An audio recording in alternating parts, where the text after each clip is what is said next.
seguimos en el living, es momento de la columna de la Comisión Honoraria de Salud Cardiovascular, hoy con un tema muy importante que tiene que ver con las familias y con los más chiquitos de la casa. Vamos a hablar de meriendas saludables para los más pequeños y para eso recibo a la licenciada en nutrición Gabriela González Bula y a la doctora Valentina Ollero Melgar. ¿Cómo les va? Bienvenidas. Gracias. Un placer recibirlas. Gracias por Quería empezar con una cifra que me parece alarmante. La OPS indicó que en América del Sur se observa que un 9.7% de los niños y niñas menores a 5 años presenta sobrepeso u obesidad y además este valor va en ascenso en los últimos 20 años. Y podríamos seguir, seguramente haya cifras también que tengan que ver con el Uruguay y nos alarmemos aún más. ¿Qué nos está pasando? Bueno, sí, en cuanto a esto que decías de las cifras, esto como vos decís son en menores de 5 años que lo ve la OPS y son estimaciones. Después tenemos un trabajo que se hizo acá en el 2016, que fue de la Comisión Honoraria para la Salud Cardiovascular, en niños de 10 a 13 años, en una muestra de esas edades de las escuelas de Montevideo, y la cifra es bastante más alta, es alrededor de un 26% sobrepeso y un 11% de obesidad. Si juntas las dos son un 30 y algo por ciento, ¿no? Es mucho. Es un montón. No son comparables esas cifras porque una es menores de 5 años y la otra es de 10 a 13 años. Son dos franjas etarias distintas. Franjas diferentes, pero lo traigo también para que se vea también la magnitud y cómo va cambiando también a lo largo de los años, ¿no?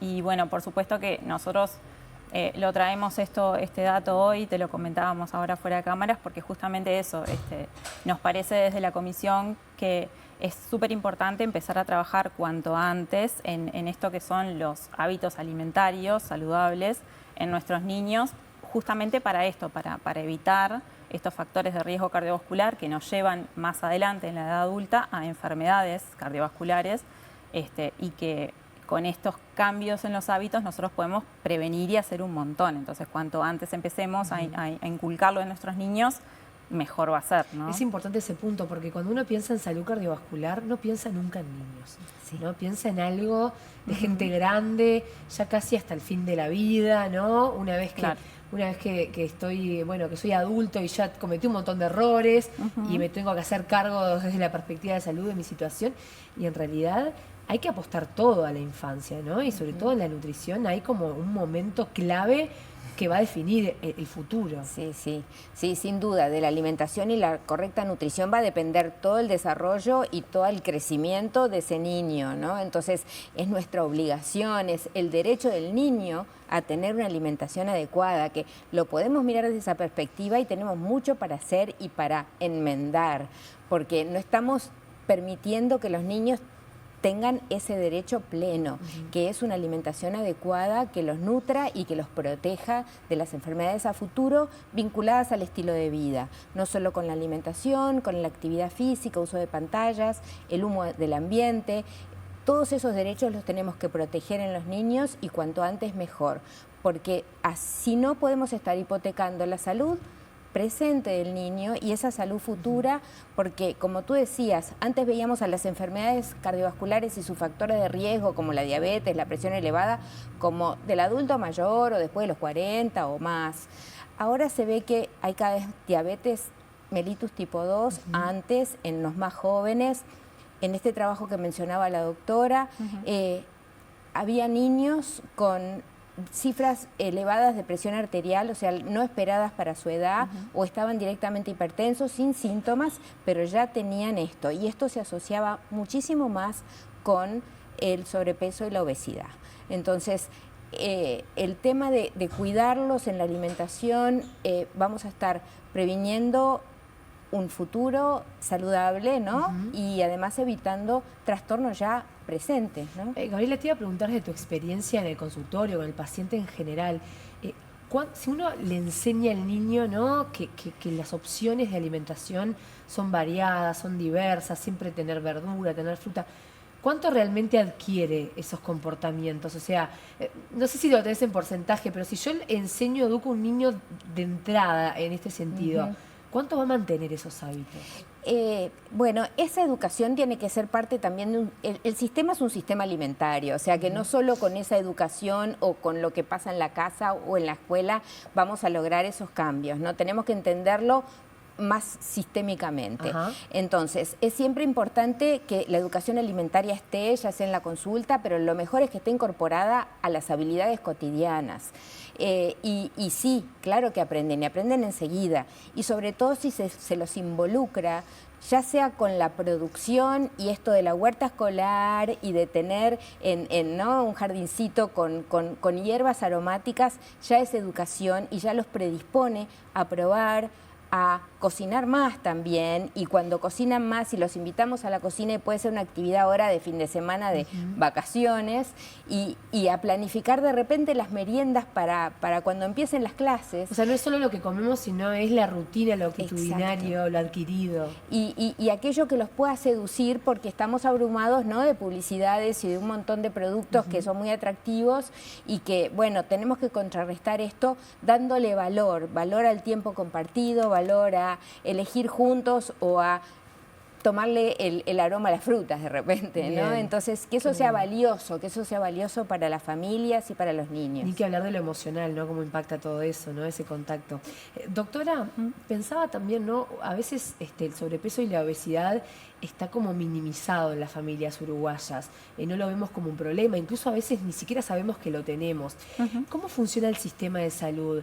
Supongamos que hay un niño que va al médico porque se quebró un brazo o por otro tipo de dolencia, va al oculista, y el médico detecta que ese niño tiene sobrepeso, y tal vez en este triage que le hace a la familia detecta que, bueno, que puede haber un comportamiento alimentario que no es el correcto. ¿Hay un abordaje de ese tema, o termina a veces siendo, esto es una sensación totalmente personal, que es como una cosa que se maneja de entre casa, que no se dimensionan los hogares uruguayos esto como una dificultad? Y si el sistema de salud despierta esas alarmas para justamente abordarlo. Claro. Sí, en realidad esto no es un problema que sea del Uruguay, ¿no? Es un problema del mundo. Claro. En el mundo entero está aumentando la obesidad, el sobrepeso, el sedentarismo, como decía Gaby también. El aumento de las horas de uso de pantalla hace que los niños se muevan menos también. Y eso no solo afecta directamente a la obesidad, sino que también es otro factor de riesgo el ser sedentario, que se suma a estas otras cosas que estamos hablando, ¿no? La hipertensión, el colesterol.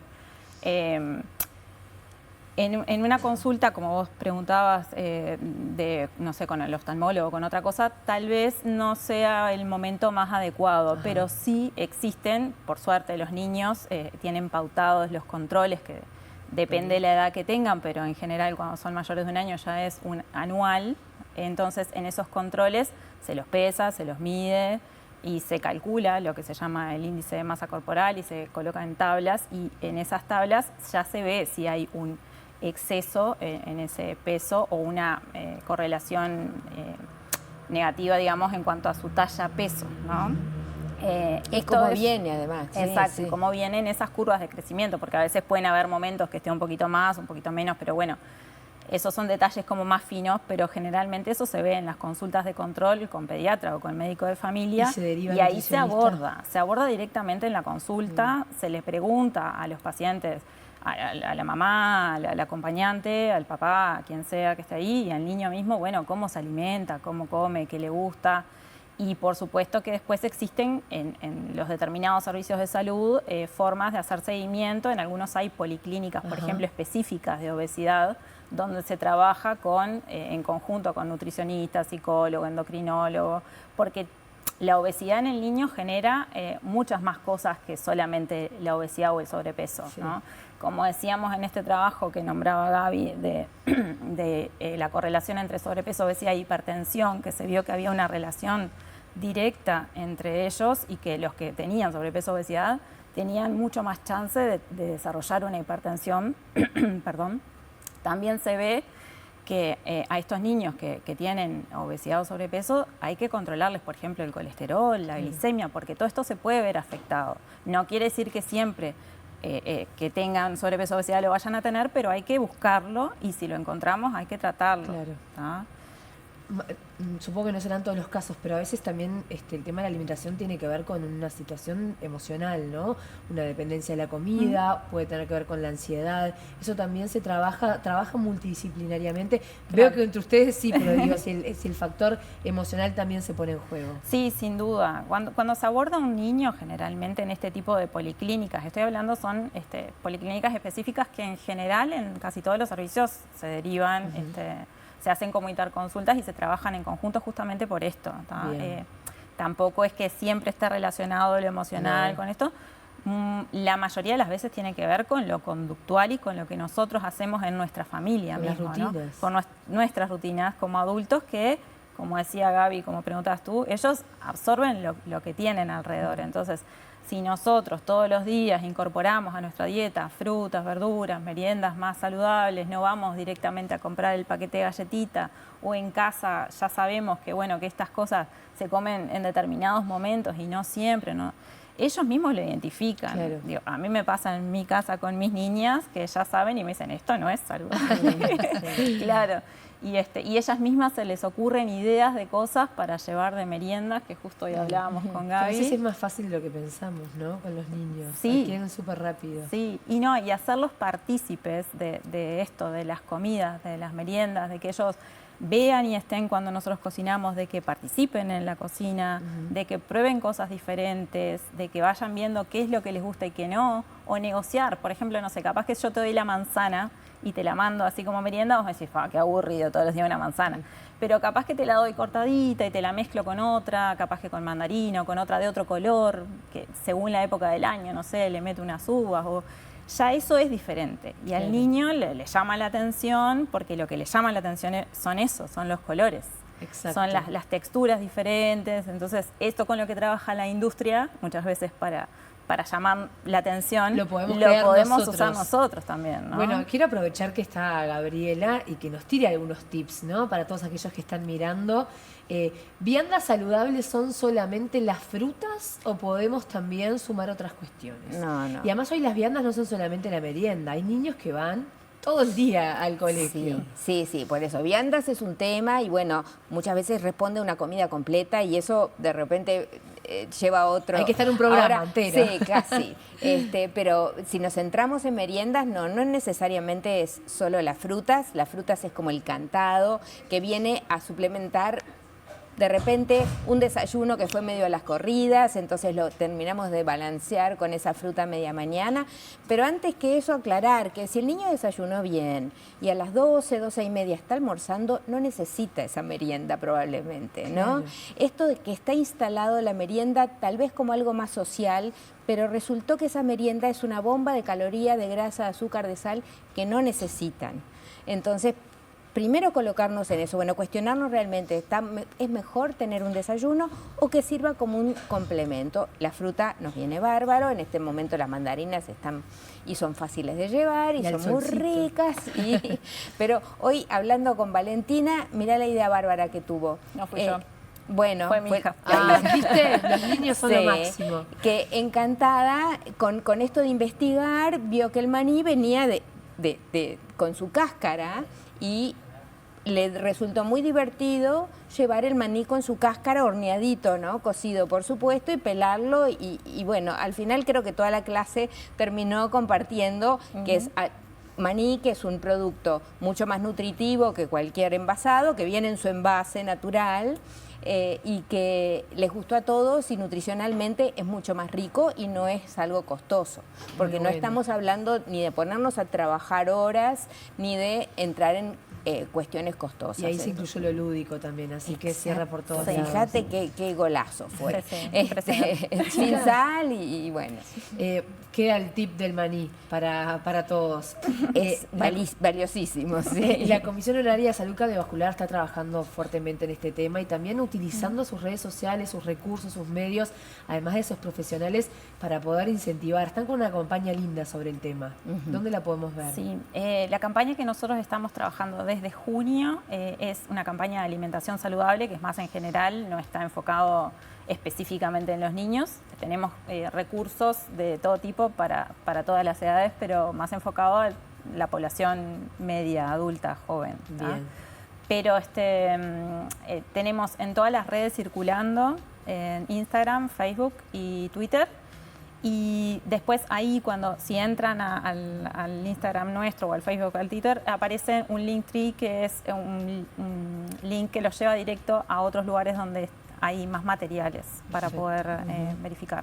Después también en la página de la comisión, que es Cardiosalud, no tenemos de la campaña porque estamos teniendo algunas dificultades, pero ahí hay también libros que están siempre, que son, corrígeme vos, Gaby, el Sal de mi corazón, el de pescado, que también tiene recetas que están buenas y que se pueden utilizar para el día a día. Buenísima. Y hay uno en particular para niños que se llama La receta de los mejores, donde además entrevistamos a María Noel Richetto, a Pacheco, a Recoba, fue en esa época, y a algunos remeros que estuvieron en las Olimpiadas, olímpicos nuestros, y nos hablaron un poco de su vínculo con la alimentación, de la importancia que tiene para ser el mejor en su categoría, y apostamos a ser el campeón de uno mismo, ¿no? Bueno. A que sean los mejores, y nos dieron sus recetas también. Para estos temas la información es el puntapié, importantísimo.